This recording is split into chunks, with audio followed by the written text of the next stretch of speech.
कहानी की शुरुआत होती है डेम्बे नाम की एक लड़की से, जो एक हाई स्कूल की सीनियर है और पढ़ाई के मामले में पूरी तरह से बेकार है। उसका सबसे खराब सब्जेक्ट मैथ है और वह अक्सर क्लास में सो जाती है। एक दिन टीचर उसे बोर्ड पर सवाल हल करने के लिए बुलाते हैं, लेकिन हमेशा की तरह उसे कुछ समझ नहीं आता। टीचर गुस्सा हो जाते हैं और सबके सामने उसे डांट देते हैं। आखिर कल कॉलेज एंट्रेंस एग्जाम है। हालांकि डेम्बे को पढ़ाई पसंद नहीं, लेकिन उसे म्यूजिक से बहुत प्यार है। सिर्फ कुछ सेकंड की धुन सुनकर ही वह बता देती है कि कौन सा सिंगर गा रहा है। उसकी माँ कहती है, अगर इसी टैलेंट से तुम मैथ के सवाल हल करो तो अब तक जीनियस बन चुकी होती। इतना कहकर माँ टीवी को उसके फेवरेट हिस्टोरिकल ड्रामा चैनल पर बदल देती है, जिससे डेम्बे और चिढ़ जाती है। माँ की लगातार डांट से तंग आकर वह अपनी बेस्ट फ्रेंड के साथ खाना खाने बाहर चली जाती है। लेकिन हैरानी की बात यह होती है कि उसकी फ्रेंड भी उतनी ही टेंशन में होती है। उसे डर है कि अगर उसने कल का एग्जाम खराब कर दिया तो सब खत्म हो जाएगा। डेम्बे समझ नहीं पाती कि कैसे एक अकेला एग्जाम किसी इंसान की पूरी जिंदगी तय कर सकता है। फिर भी मन ही मन वह चाहती है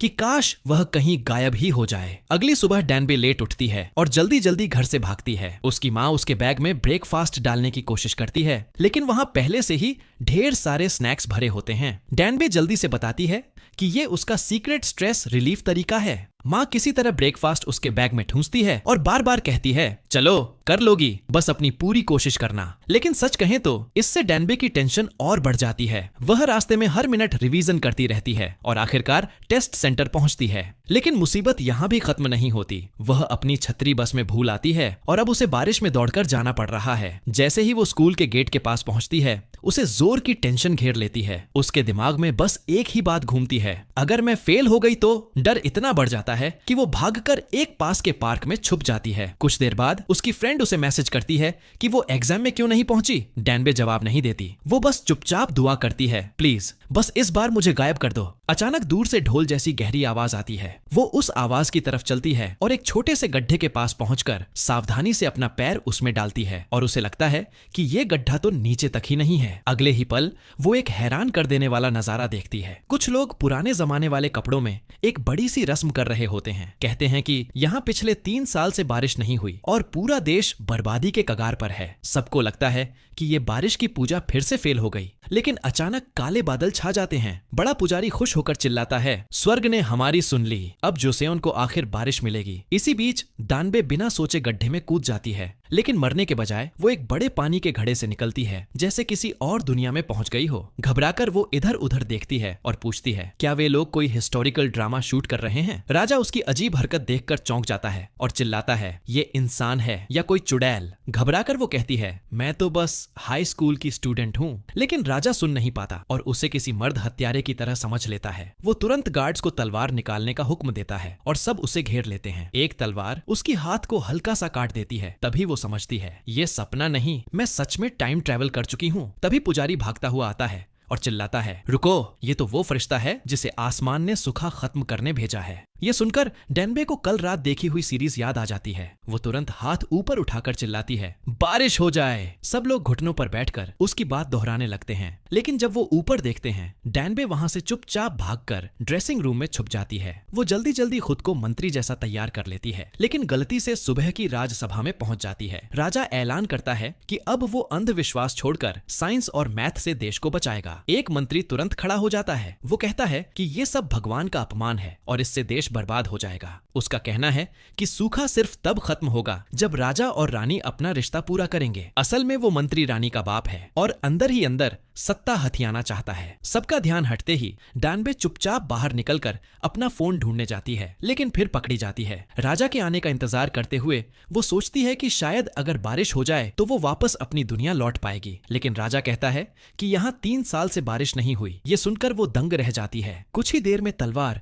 उसकी गर्दन पर रख दी जाती है। राजा उसके अजीब कपड़े देखकर कहता है कि वो जरूर किसी दुश्मन देश की जासूस है और वो उसकी मौत का हुक्म दे देता है। घबराकर डेम्बे चिल्लाती है, मैं बस फ्यूचर से आई एक स्टूडेंट हूँ, गलती से यहाँ आ गई हूँ। वो पिछली बातें बताकर अपनी बात साबित करने की कोशिश करती है, लेकिन कोई नहीं मानता। आखिर में वो हादसे में बोल देती है, मैं एक मैथ्स एक्सपर्ट हूँ। राजा को दिलचस्पी होती है और वो उसे पाइथागोरस के सवाल से टेस्ट करता है और उसे हल करने के लिए 2 दिन देता है। शुरू में डेम्बे पुरानी लिखावट नहीं पढ़ पाती और बुरी तरह उलझ जाती है, लेकिन जैसे ही उसे समझ आता है है कि ये तो पाइथागोरस का थ्योरम है, वो 5 सेकंड में हल कर देती है। राजा दंग रह जाता है क्योंकि उसके 6 टॉप जीनियस ये नहीं कर पाए थे। वो वादा करता है कि अगर डैनबे उसे मैथ सिखाएगी तो वो उसे जाने देगा और साथ में उसे सोने की एक ईंट भी देगा। डैनबे दंग रह जाती है। 2 घंटे पहले तक वो क्लास में सबसे कमजोर थी और अब जोसेन में सबसे तेज दिमाग वाली बन गई। सच में ज्ञान किस्मत बदल देता है। उस दिन से डैनबे राजा के निजी नौकर की तरह भेस बदलकर उसे मैथ सिखाने लगती है। उसे हैरानी होती है कि राजा को तो 1, 2, 3 जैसे नंबर भी नहीं आते, तो वो सबसे बेसिक से शुरू करती है। नंबर, जोड़, घटाना, फिर आगे चलकर गुणा। राजा बाग में टहलते हुए भी और मीटिंग के बीच भी मैथ पढ़ता रहता है। लेकिन डैनबे की जिंदगी आसान नहीं होती। वो हमेशा नींद से परेशान रहती है, सुबह जल्दी उठकर पढ़ाना पड़ता है और खाना भी ठीक से नहीं मिल पाता। कुछ दिनों बाद दोनों की मैथ की प्रैक्टिस का बड़ा मुकाबला होता है। म्यूजिक तेज होता है और माहौल बहुत टेंशन भरा। राजा गलत जवाब देता है और डैनबे तुरंत उसकी पेशानी पर चपत मार देती है। नौकर दौड़कर अंदर आते हैं और उसे मारने की तैयारी कर लेते हैं, लेकिन राजा उन्हें रोक देता है। अब उसकी कंपटीशन वाली भावना पूरी तरह जाग उठती है। अगले राउंड में वो डैनबे की गलती पकड़ लेता है और मजाक मजाक में कहता है कि वो उसका हाथ काट देगा। तभी रानी अंदर आती है। दोनों जल्दी जल्दी सारे मैथ के पेपर छुपा देते हैं और ऐसे दिखाते हैं जैसे वे म्यूजिक की प्रैक्टिस कर रहे हों। दोपहर के खाने में राजा नोटिस करता है कि डैनबे बहुत भूखी है, तो वह उसे अपने साथ खाना खाने के लिए बुलाता है। लेकिन महल का खाना उसे बिल्कुल फीका लगता है, इसलिए वह राजा को किचन में ले जाती है और अपने बैग में रखी चीजों से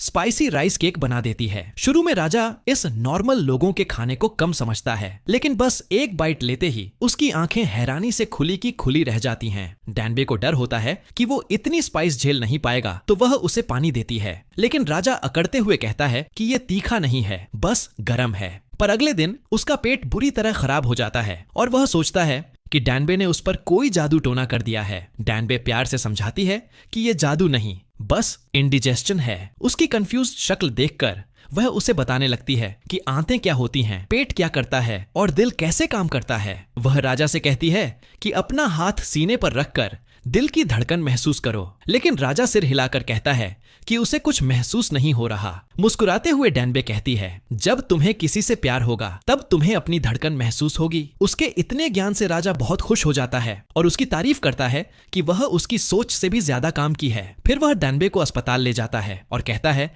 कि वह वैद्यों को शरीर के अंदर की बातें और कैसे शरीर चलता है ये सब समझाए। इतना ही नहीं, वह उससे खेती के बारे में भी सीखता है। डैनबे की मदद से जोसॉन में दवाई और खेती दोनों में धीरे धीरे सुधार आने लगता है। राजा बहुत खुश होता है और सबको इनाम में एक कीमती संतरा देता है। वह आसानी से एक संतरा उठाकर डैनबे को दे देता है, लेकिन उसकी हैरानी की हद नहीं रहती जब डैनबे उसे वहीं उसी समय खा जाती है। राजा गुस्से में उसे डांटता है कि उसने उसके तोहफे की कद्र नहीं की। इतना कीमती फल कम से कम 3 दिन तो रखना चाहिए। डैनबे हंसते हुए कहती है, ये बस एक संतरा है, इतना सीरियस क्यों हो रहे हो। सजा में राजा उसे मैदान में ले जाता है और उसे लगातार गेंद उठाने को कहता है। डैनबे बड़बड़ाती है, रात में सोकर ये क्या है। राजा गुस्से में कहता है, वो कीमती संतरा, तुमने मुझे एक बाइट भी नहीं लेने दिया। डैनबे उसे चिढ़ाते हुए कहती है कि वह कितना कंजूस है, फिर जीभ निकालकर उसे चिढ़ाती है और दोनों ऐसे हंसी मजाक करते हैं। पहली बार राजा को सच में हल्का और खुश महसूस होता है। उस रात राजा उसे घर छोड़ने का ऑफर देता है, फिर खुद अपने कमरे में जाकर अच्छे से तैयार होता है।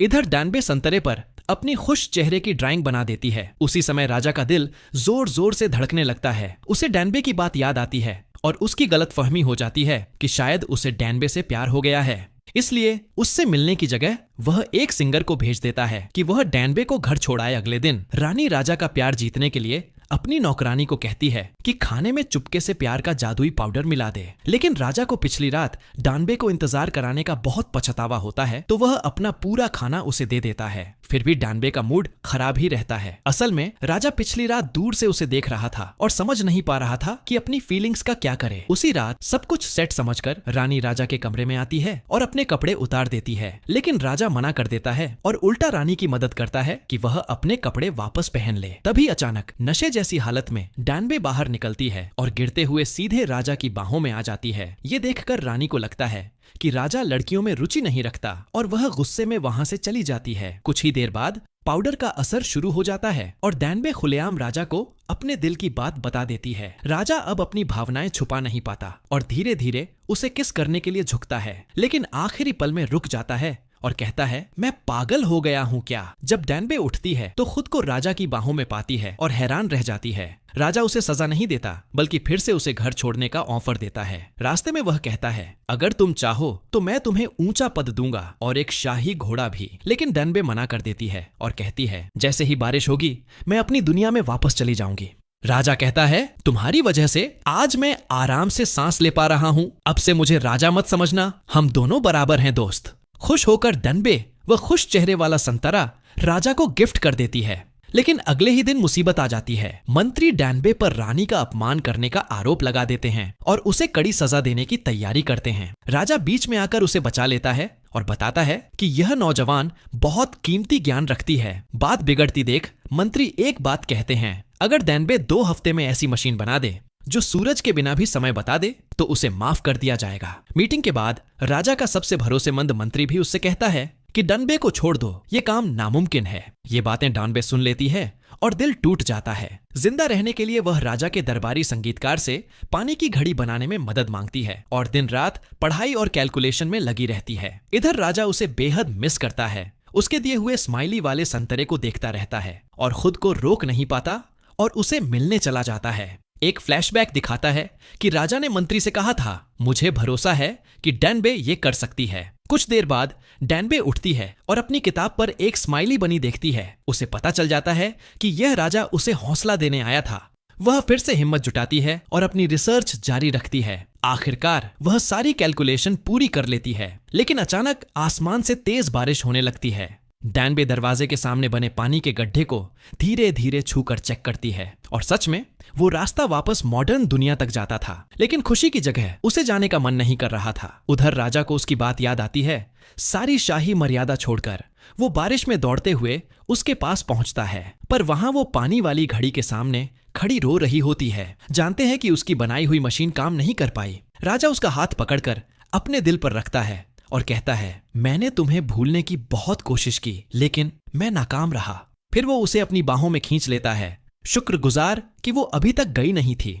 थोड़ा शांत होने के बाद राजा कहता है, तुम्हें अब नाव लेकर भाग जाना चाहिए। लेकिन डैनबे मना कर देती है। वो हमेशा चीजों से भागती आई है, पर इस बार वो सब पूरा करना चाहती है। इतने में सिंगर वहां आता है और उसे एक शांत जंगल की तरफ ले जाता है। अचानक वो अपनी तलवार उसकी गर्दन पर रख देता है। असल में वो मंत्री का जासूस होता है जिसे दानवी जैसे इंसान को मारने भेजा गया था, लेकिन वो उसे मार नहीं पाता। उसे यकीन हो जाता है कि दानवी सच में भविष्य से आई है। उसे ये भी पता था कि वो लड़की है, लेकिन एक अच्छे इंसान की तरह उसने कभी राज नहीं खोला। दानवी बताती है कि उसने उसे धोखा देने का इरादा नहीं किया था, बस ये काम लड़के के लिए था और उसके पास कोई दूसरा रास्ता नहीं था। उधर मंत्री राजा पर जोर डालता है कि डैनबे ने जो कुछ भी सिखाया है उसे मिटा दो, क्योंकि वो उसकी सत्ता के लिए खतरा है। लेकिन राजा मना कर देता है और डैनबे को ढूंढने के लिए महल से बाहर निकल जाता है। रानी को कुछ गड़बड़ लगती है।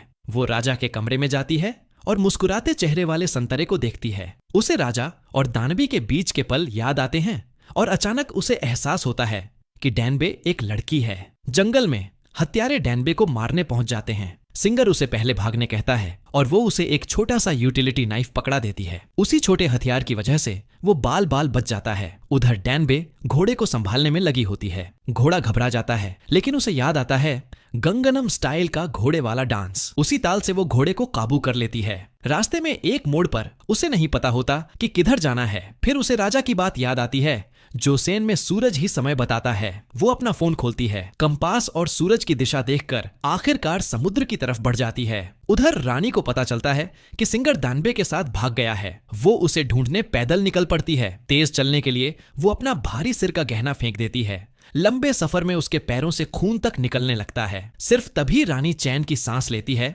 जब वो सिंगर को सही सलामत देख लेती है। असल में वो दोनों बचपन के दोस्त थे और रानी ने राजा से शादी सिर्फ इसलिए की क्योंकि उसके पिता ने मजबूर किया था। अब वो पहली बार अपने असली दिल का सामना करती है। समुद्र किनारे डैनबे खूबसूरत सूरज ढलता देख रही होती है। तभी राजा घोड़े पर आता है। वो उसे जोर से चूमता है और अपनी बाहों में कसकर पकड़ लेता है। उसी रात दानवी बताती है कि वो कैसे फ्यूचर से आई। सबूत के लिए वो फोन में तारों का नक्शा दिखाती है, पर बैटरी जल्दी खत्म हो जाती है। दोनों आसमान की तरफ देखते हैं। डैनबे उदास होकर कहती है, फ्यूचर में आसमान में इतने तारे दिखते ही नहीं हैं। राजा उसे दिलासा देता है, अगर तुम रुककर ध्यान से देखो तो सब तारे दिखेंगे। वो हमेशा से यहीं थे, कभी गए ही नहीं। कुछ देर बाद राजा उसके हाथ पर प्यार लिख देता है और डैनबे उसे चॉकलेट देती है जिस पर लव लिखा होता है। राजा कहता है कि वो एक नया आसान भाषा सिस्टम बनाना चाहता है जो आम लोग भी सीख सकें, सिर्फ अमीर नहीं। अचानक डैनबे को कुछ याद आता है। वो अपनी जेब से नोट निकालती है और देखती है कि उस पर उसी राजा का चेहरा छपा है। खुश होकर वो बोल पड़ती है, आप जरूर इसे कर दिखाएंगे। फिर हिचकिचाती है और सोचती है, क्या इसे ऑटोग्राफ के लिए कहना चाहिए। राजा चॉकलेट का एक कौर खाता है और उसकी स्वाद की तारीफ करता है। डैनबे उसे और स्नैक्स देना चाहती है, लेकिन उसे याद आता है कि वो सब उसकी माँ ने पैक किए थे। उसकी आंखें भर आती हैं। राजा तुरंत पूछता है कि क्या हुआ। वो धीरे से बताती है कि ये उसके बचपन के मनपसंद स्नैक्स थे। अगले दिन दानवी नदी में मुंह धोते हुए देखती है कि पानी में काई जमा है और पानी की रफ्तार रोक रही है। उसे तुरंत समझ आता है कि इसी वजह से उसकी पानी वाली घड़ी खराब हुई थी। वो वापस महल भागती है, डिजाइन सुधारती है और आखिरकार घड़ी सही से काम करने लगती है। राजा तुरंत मीटिंग बुलाता है और ऐलान करता है कि डैनबे को माफ किया जाएगा और उसे एक ऊंचा पद दिया जाएगा। लेकिन मंत्री गुस्से में आग बबूला हो जाते हैं, कहते हैं कि उसे देश से निकाल दो या मार दो। राजा अपनी बात से नहीं हटता और चुपके से डैनबे से मैथ और भूगोल सीखना जारी रखता है। उसी दिन डैनबे रॉयल किचन में जाती है और रानी को कोने में छुपकर खाते देखती है। असल में उसके पिता उसे ज्यादा खाने नहीं देते क्योंकि उन्हें डर है कि मोटी होने पर उसकी कीमत कम हो जाएगी। दानवी को दया आती है और वो उसके लिए इंस्टेंट नूडल्स बनाती है। रानी पहला निवाला लेती है और तुरंत उसके तीखे मजेदार स्वाद की दीवानी हो जाती है। धीरे धीरे वो दानवी से खुलने लगती है और अपना डिजाइन स्केच भी दिखाती है। वह मानती है कि वह इसे तारे जैसी रोशनी वाले रंगों से भरना चाहती है, पर उसे समझ नहीं आ रहा कि कैसे करे। तभी डैनबे के दिमाग में एक जबरदस्त आइडिया आता है। वह ड्राइंग में थोड़ा बदलाव करती है और उसे रात के आसमान की तरफ उठाकर दिखाती है। अगले ही पल एक चमचमाती तारों वाली ड्रेस बनकर उभर आती है। रानी उस यूनिक डिजाइन से खुश हो जाती है। वह तो रानी डागर से कहती है कि डैनबे को इनाम दिया जाए। इधर डैनबे पिछले समय में अपना पहला नहाना करती है और फिर खूबसूरत कपड़े पहन लेती है। वह पूरी तरह कंफ्यूज है, उसे कुछ समझ नहीं आ रहा कि क्या हो रहा है। तभी एक दासी उसे बताती है कि आज रात उसे राजा के साथ रहना होगा। पता चलता है कि रानी डगर ने उसे आधिकारिक रूप से उपपत्नी बना दिया है। घबराकर डैनबे वहां से भाग जाती है और एक साइड वाले हॉल में छिप जाती है, लेकिन राजा उसे जल्द ही ढूंढ लेता है।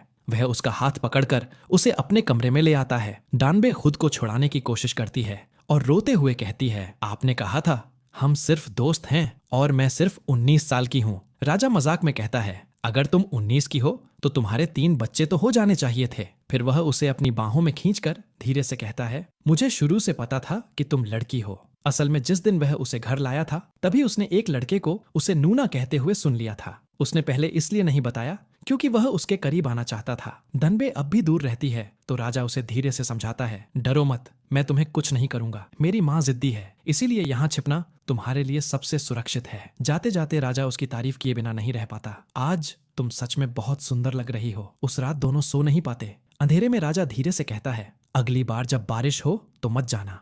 वह मानता है कि पहले वह डैनबे की मदद से अपना राज चलाना चाहता था और अपने सपने पूरे करना चाहता था, लेकिन अब उसे इनमें से कुछ नहीं चाहिए। उसे बस इतना चाहिए कि डैनबे उसके पास रहे। डैनबे अंदर से टूट रही है, उसे समझ नहीं आता कि उसे क्या करना चाहिए। अगले दिन सिंगर उससे पूछता है, क्या तुम सच में वापस जाना चाहती हो? वह मानती है कि उसे डर है कहीं वह खुद को गलत दिशा में न ले जाए, लेकिन उसे अपनी माँ और अपनी दोस्त की बहुत याद भी आती है। उसे खुद भी पता नहीं चलता कि उसका दिल क्या चाहता है। वह कोने में बैठी रहती है, पूरी तरह खोई हुई। थोड़ी देर बाद रानी आती है और बताती है कि कोई उससे मिलने आया है। वह और कोई नहीं, खुद क्वीन डागर होती है। डैनबे उसे देखते ही रोने लगती है क्योंकि क्वीन डागर बिल्कुल उसकी असली माँ जैसी दिखती है। क्वीन डागर उसका हाथ पकड़कर उसे प्यार से संभालती है। उस रात डैनबे राजा की नई मशीन देखने जाती है जिसे बनाने में उसकी भी मदद थी। यह तारीख और महीनों को बिल्कुल सही रिकॉर्ड कर सकती है। फिर राजा उसे अपने स्टडी रूम में ले जाता है और एक नई खोज दिखाता है, 28 वर्ड वाला नया लिखने का तरीका जिससे पढ़ना लिखना आसान हो जाए। वह कहता है कि चाहे कोई भी हो, चाहे किसी भी जगह से हो, हर कोई इसे सीख सकता है। डैनबे हैरान है। वह फ्यूचर बनते हुए अपनी आंखों से देख रही है। राजा एक हेयर पिन निकालकर उसके बालों में लगा देता है जो उनकी शादी का प्रतीक होता है। वह उससे कहता है कि वह हमेशा उसके पास रहे और कभी न जाए। डैनबे की आंखों में आंसू भर आते हैं। वह कहती है, मैं वापस जाना चाहती हूँ, मेरी माँ मेरा इंतजार कर रही है। राजा धीरे से कहता है, तो उनसे मिलकर वापस आ जाना, या हम तीनों यहाँ साथ भी रह सकते हैं। डैनबे सिर हिला देती है। वह हेयर पिन निकालकर राजा को वापस दे देती है। राजा गुस्सा और दुख में कहता है, जो तुम्हारा दिल चाहता है वही करो। वह चला जाता है और डैनबे वहीं अकेली खड़ी रह जाती है। अचानक एक हत्यारा उस पर हमला करता है, उसके सिर पर वार करता है और पेट में छुरा घोंप देता है और ऊपर से पूरा स्टडी रूम आग की लपटों में घिर जाता है। बेहोश अपने हाथ में हेयर पिन कसकर पकड़े रहती है। जब रानी को अपने पिता की साजिश का पता चलता है तो वह सबके खिलाफ जाकर राजा को वार्निंग देने दौड़ पड़ती है। राजा अपनी जान की परवाह किए बिना आग में कूद जाता है। तभी उसे समझ आता है कि डैनबे को अपने पास रखना उसकी जान को खतरे में डाल देगा। अगले दिन राजा सिंगर पर गुस्सा करता है कि कल रात बम गायब था। वह मंत्री का हाथ पकड़कर चिल्लाता है, किसी ने तुम्हें यह नहीं बताया कि बम से निपटने के बाद साफ सफाई कैसे की जाती है। फिर वह डैनबे की तरफ देखता है, यही आवाज थी ना। वह सिर हिलाती है। पता चलता है कि उसके बैग में रखी किताब ने उसकी जान बचा ली और उसने हत्यारे की आवाज साफ सुनी थी। राजा यकीन नहीं कर पाता कि उसका सबसे भरोसेमंद मंत्री ऐसा कर सकता है। मंत्री घुटनों पर गिरकर कहता है कि अगर नई भाषा फैल गई तो युवा अपनी बात खुलकर कहेंगे, फिर अनुशासन खत्म हो जाएगा और दुनिया उलट जाएगी। लेकिन राजा उनकी बात नहीं मानता। वह कहता है कि वह यह लिखने पढ़ने वाली योजना जनता को जरूर देगा और वह अपनी गलती समझते ही सारे मंत्री घुटनों पर गिर जाते हैं और राजा से अपनी जान लेने की भीख मांगने लगते हैं। इसके बाद डैनबे इतिहास की किताब राजा को देती है और कहती है कि उनका सपना जरूर पूरा होगा। राजा हैरान रह जाता है। सब कुछ तो जल जाना चाहिए था, लेकिन एक कॉपी बची हुई थी। तभी उसे सच में भरोसा हो जाता है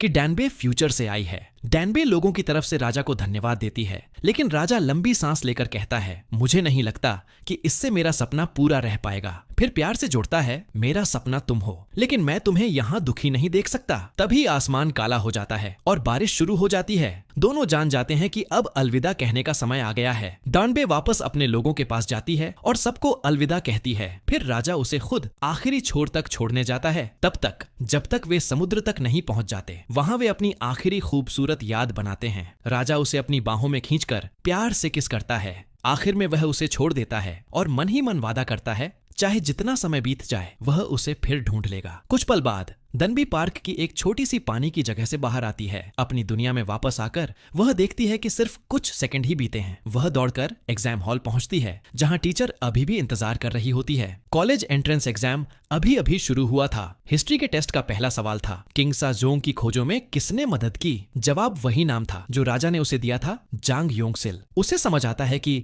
जो कुछ उसने देखा था वह सपना नहीं था, वह सच में हिस्ट्री का हिस्सा था। घर पहुंचकर डैनबे अपनी मां को कसकर गले लगा लेती है। इस सफर ने उसे सिखा दिया कि अपने आसपास के लोगों और अपनी जिंदगी की कद्र कैसे करनी चाहिए। फिर भी हर बार जब वह किसी पानी की छोटी सी जगह को देखती है, उसे वही राजा याद आ जाता है। एक दिन जब वह बस से उतरती है, अचानक तेज बारिश शुरू हो जाती है। तभी उसके सिर पर एक छतरी आ जाती है। छतरी पकड़ने वाला आदमी बिल्कुल उसी राजा जैसा दिखता है। वह मुस्कुराते हुए कहता है, हम पहले भी मिले हैं, बहुत पहले। और पता चलता है कि एग्जाम वाले दिन ही वह डैनबे को पहली नजर में पसंद करने लगा था और उसी ने वह छतरी उठाई थी जो डैनबे गलती से छोड़ गई थी। यही से उनकी कहानी फिर से शुरू होती है, इस बार अलग दुनिया में। इसी एंडिंग के साथ ये मूवी खत्म हो जाती है।